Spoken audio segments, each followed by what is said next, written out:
میں نہیں رہ سکتی، تجھے کھلائے بغیر میں کیسے گھر میں زندگی گزاروں گی؟ نہیں، دل سے ماں نے اجازت دے دیا۔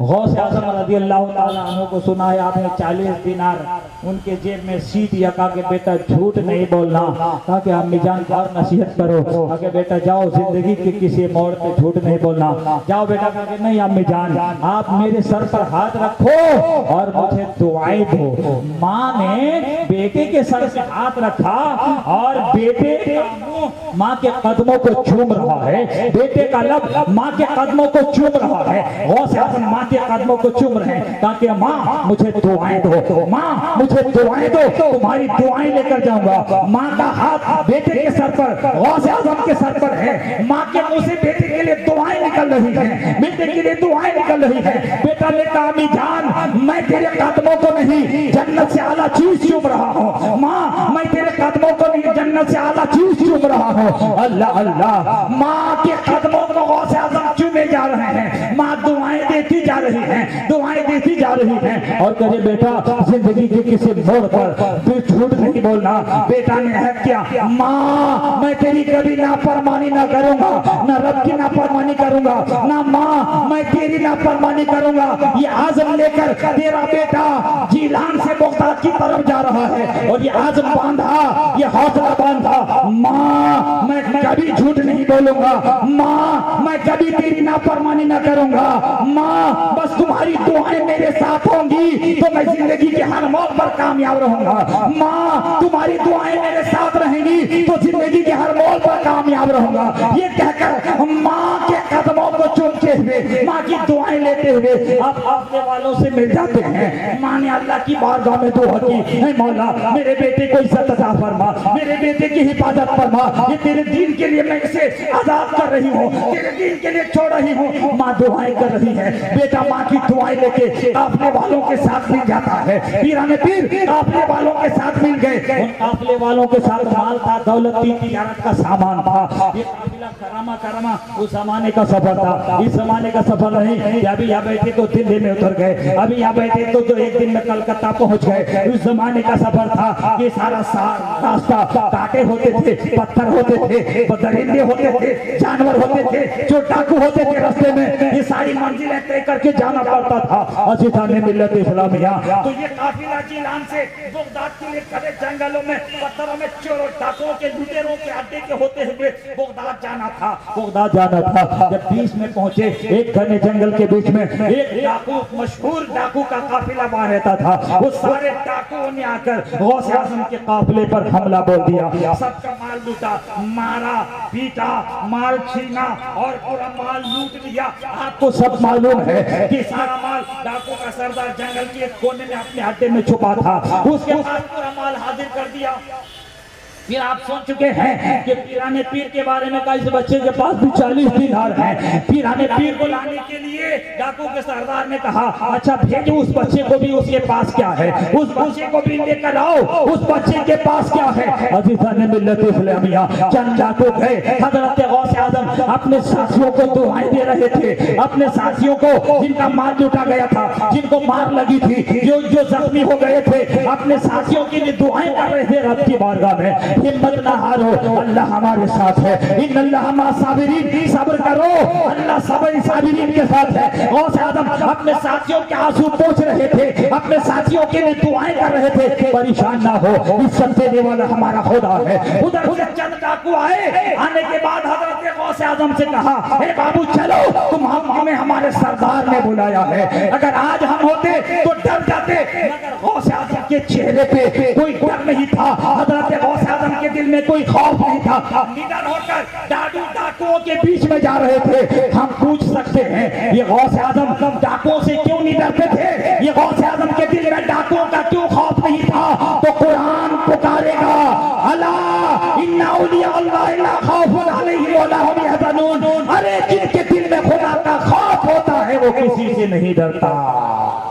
یہ غوث اعظم خدا سے ڈرنے والے تھے، یہ کسی ڈاکو سے ڈرنے والے نہیں۔ آپ کو پوری قرآن امن ڈاکوؤں کے ساتھ جا رہے ہیں. اب یہ چاروں پانچوں ڈاکوؤں کا ایک قافلہ اس گھنے جنگل کے بیچ میں ڈاکو کے سردار کے پاس. ڈاکو کا سردار وہاں کھڑے ہو کر انتظار کر رہا تھا. ڈاکو کا سردار وہاں کھڑے ہو کر انتظار کر رہا تھا. کہاں ہے وہ بچہ جس کے پاس 40 دینار ہے؟ 40 دینار کی بڑی اہمیت تھی, وہ بہت بڑی دولت ہوا کرتی تھی. انتظار کر رہا تھا تو یہ ڈاکوؤں کا قافلہ غوث اعظم کو بیچ میں گھیرے میں لے آ رہا تھا. وہاں کھڑے ہو کر ڈاکو کا سردار دیکھ رہا تھا. ڈاکو کا سردار دیکھ رہا تھا وہ کیا آ رہا ہے ہمارا قافلہ. کہا کہ ہاں, تاکہ وہ قافلے کے بیچ میں کس کا چہرہ اتنا نورانی ہے, اس قافلے کے بیچ میں کس کا چہرہ نورانی ہے. اللہ اللہ, ان چوروں کے بیچ میں حضرت غوث اعظم کے چہرے سے نور کی کرنیں پھوٹ رہی تھی. غوث اعظم کے چہرے سے جلوہ چمک رہا تھا, خوبصورتی چمک رہی تھی. چاند کی طرح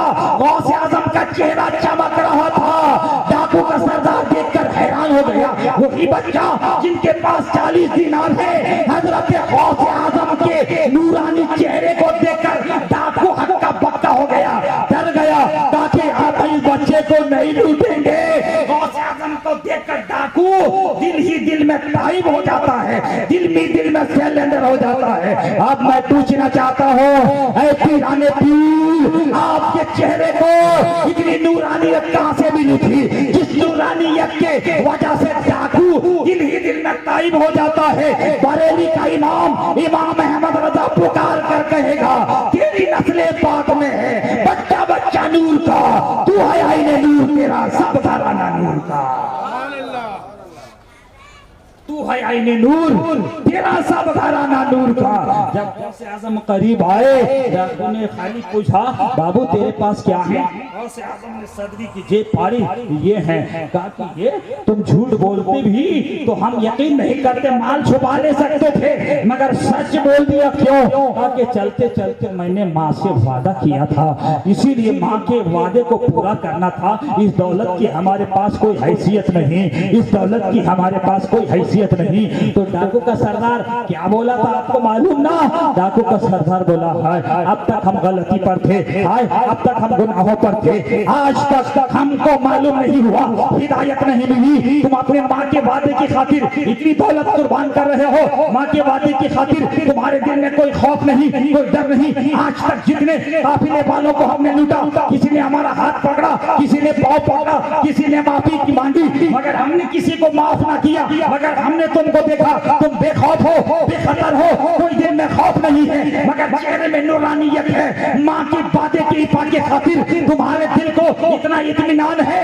گواہ بن جاؤ اے بچے, گواہ بن جاؤ, ہم سب تیری بارگاہ میں تیرے ہاتھوں میں اپنے گناہوں سے توبہ کر رہے ہیں.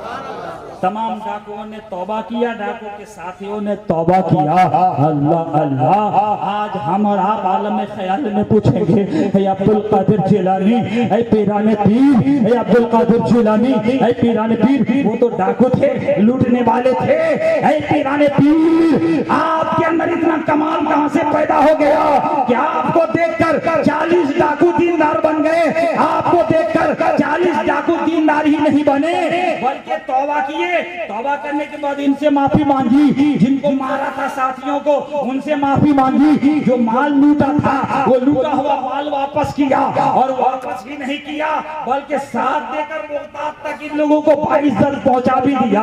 اے پیران پیر, آپ کو یہ مقام ملا کہ آپ کے چہرے کو دیکھ کر ڈاکو توبہ بھی کر لیے, آپ کا مال بھی بچ گیا, ساتھیوں کا مال بھی بچ گیا, اور یہ بے دین اور یہ ڈاکو سچے پکے مسلمان اور دیندار اور ولی بھی بن گئے. یہ کس کا کمال ہے؟ تو غوث اعظم سے اگر ہم پوچھیں تو غوث اعظم نوجوانوں کو یہ پیغام دیتے ہوئے آج بھی اپنے مزار سے ہمیں اور آپ کو جواب دیں گے, سنو اے دنیا والو, یہ میرا کمال نہیں, یہ میرا کمال نہیں, یہ میرے رب کا کمال ہے. جو میرے رب نے مجھے ماں دی ہے, اس ماں نے چلتے ہوئے مجھے دعائیں دی تھی, اور ماں نے مجھے دعائیں دی تھی, اور ماں سے میں نے کہا تھا میرے دعا کرو. تو یہ میرا کمال نہیں, یہ سب میری ماں کی دعا کا کمال ہے. نوجوانوں, تمہارے لیے ماں دعا کر دے تو تم زندگی کے کسی موڑ پر ہارو گے نہیں. ہر موڑ تمہیں کامیابی ملے گی, ہر موڑ تمہیں تمہیں کامیابی ملے گی۔ حضرت غوث اعظم رضی اللہ تعالیٰ عنہ نے اپنے عمل سے بتا دیا ہے، عمل سے زندگی بنتی ہے، جنت بھی جہنم بھی۔ یہ پتلا اپنی فطرت میں نہ نوری ہے نہ ناری ہے۔ مسلمانوں، اے نوجوانوں، جب تم گھر سے نکلتے ہو بیوی سے مل کر جاؤ، بیوی سے سلام و کلام کر کے جاؤ، میں منع نہیں کرتا، وہ بھی تمہاری شریک حیات ہے، وہ بھی تمہاری شریک حیات ہے۔ بیوی کو دعائیں دے کر جاؤ، بچوں کو دعائیں دے کر جاؤ۔ جب تم کو تجارت کے جانا ہوتا ہے، علم حاصل کرنے کے لیے جانا ہوتا ہے، بیوی کو دعائیں دے کر جاؤ، بچوں کو دعائیں دے کر جاؤ۔ مگر تمہارے گھر میں اگر تمہارے بڑے ماں باپ بوڑھے ماں باپ ہیں، تمہارے گھر میں تمہارے دادا دادی ہیں، تمہارے بوڑھے ماں باپ ہیں، تو بچوں کو دعائیں دے کر جاؤ اور ماں باپ کی دعائیں لے کر جاؤ۔ اگر ماں باپ کی دعائیں لے کر جاؤ گے تو خدا بچوں کو دعائیں دے کر جاؤ گے تو تمہارے بچوں کی مصیبتیں دور ہوگی۔ ماں باپ کی دعائیں لے کر جاؤ گے تو راستے میں ہر مصیبت سے، کاروبار میں نقصان سے بچ جاؤ گے۔ آپ نے نہیں دیکھا ماں کی دعائیں لے کے گئے، اپنا بھی پیسہ بچا، 40 دینار بھی بچے، ڈاکو بھی دیندار بنے، ساتھیوں کا مال بھی واپس مل گیا، باعزت بغداد بھی پہنچ گئے۔ اسی لیے اگر تم کامیابی چاہتے ہو مسلمانوں، مسجدوں کو آباد رکھو، تمہارے گھر میں جو تمہارے کعبہ ہیں، ماں باپ ان کو محبت کی نظر سے دیکھو، بچوں کو دینداری سکھاؤ۔ جشن غوث اعظم میں رفیع عالم آپ کو یہی پیغام دیتا ہے، یا ایھا الذین آمنوا اتقوا اللہ، ایمان والو اللہ سے ڈرو، وکونوا مع الصادقین۔ غوث اعظم کے طریقے پر، غریب نواز کے طریقے پر، امام احمد رضا کے طریقے پر، اللہ والوں کے طریقے پر آ جاؤ۔ خدا کی قسم یہ دنیا تمہاری ہے، آخرت تمہاری ہے۔